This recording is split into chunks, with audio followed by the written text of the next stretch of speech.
He was a regular on the TV show Hee-Haw and a longtime member of the Grand Ole Opry. Let's visit the final resting place of everybody's favorite grandpa, Grandpa Jones.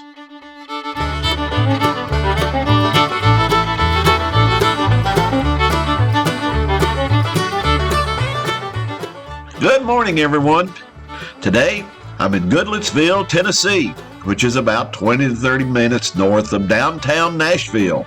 And my first stop of the day is here at the LUTON'S Memorial United Methodist Church.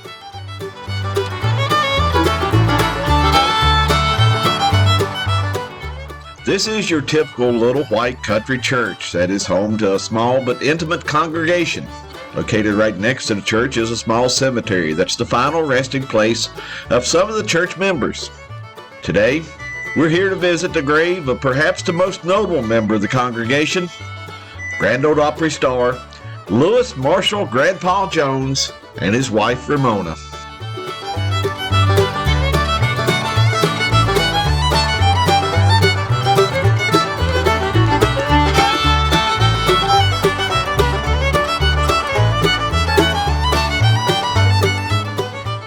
Grandpa's grave is really easy to find. You just park in front of the church, walk around the corner, and walk all the way to the top of the hill near the tree line.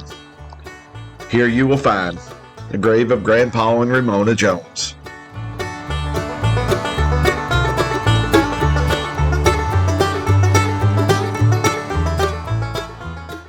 Louis Marshall Jones was born on October 20th, 1913 in Henderson County, Kentucky. He was the youngest of 10 children that grew up on a sharecropper's farm in the community of Niagara, Kentucky.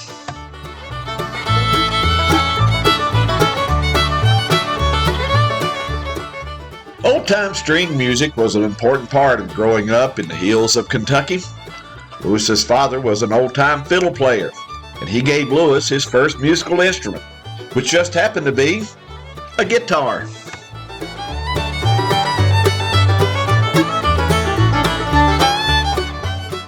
As a teenager, Louis's musical talent came to the forefront, and in addition to instrumentals, he began to sing, which led him to Akron, Ohio, where he played and sang on radio station WJW. In 1931, Louis joined the Pine Ridge String Band, which provided music for the very popular Lum and Abner show. His association with Lum and Abner eventually paid off, and in 1935, he met songwriter Bradley Kincaid. Although he was only 22 years old, he had somewhat of a grumpy personality, and Kincaid started calling him Grandpa. Louis liked the nickname and began performing as Grandpa Jones. Grandpa was an accomplished musician, mastering both the guitar and banjo. It was while performing with Cousin Emmy that he learned his trademark clawhammer style of banjo playing. That became his trademark and his signature instrument. In the 1940s, his career took off when he met fellow Kentuckian Merle Travis. But 4 years later, his career was placed on hold when Grandpa entered military service during World War II. He was discharged in 1946 and resumed his career performing on WRVA's Old Dominion Barn Dance in Richmond, Virginia.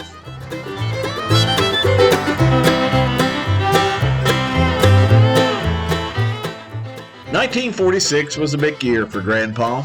In March, he moved to Nashville and began performing on the Grand Ole Opry. And on October 14th, 1946, he married Ramona Riggins. Ramona was an accomplished musician in her own right and began performing with Grandpa. In addition to performing on the Opry, Grandpa and Ramona performed on the road with such acts as Roy Acuff, Minnie Pearl, Ernest Tubb, and Hank Snow, just to name a few. Grandpa continued to play road shows and make weekly appearances on the Opry until 1968, when he was asked to join the cast of a new country variety show. Grandpa Jones was one of the charter members of the long-running country music show Hee-Haw. One of the show's most popular skits was when the Hee-Haw cast would ask, "Hey Grandpa, what's for supper?"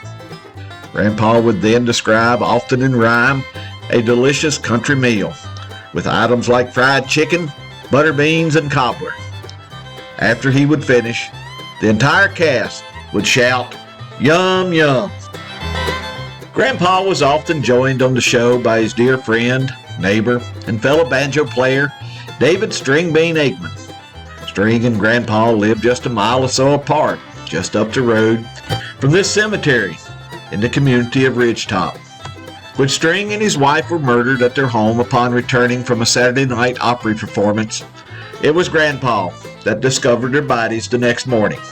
But I'll get more into that in a future video when I visit Stringbean's grave. For more than 50 years, Grandpa Jones was a regular on the Grand Ole Opry.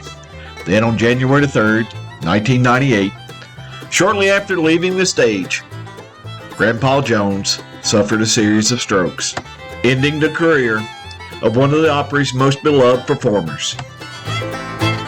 About 6 weeks later, on February the 19th, 1998, everybody's favorite Grandpa passed away. He was 84 years old.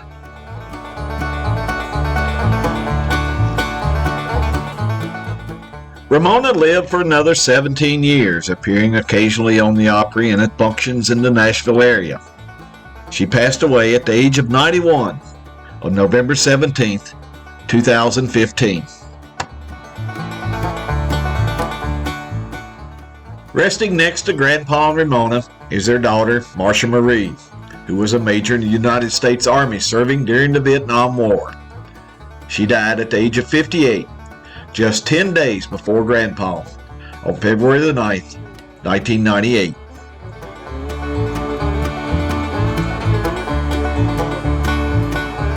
The inscription on Grandpa's wife Ramona's plaque reads, "Ramona Riggins Jones, January 28, 1924 to November the 17th, 2015.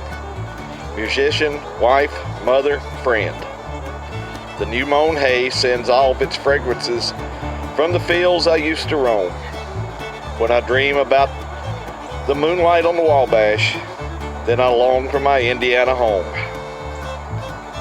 Written by Hanley and McDonald from back home again in Indiana.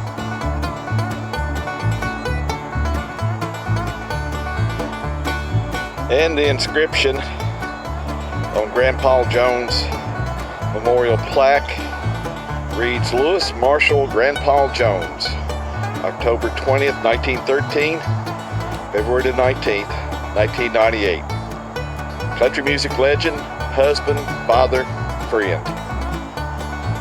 When you leave this earth for a better home someday, the only thing you'll take is what you give away." From Fallen Leaves, written by Grandpa Jones.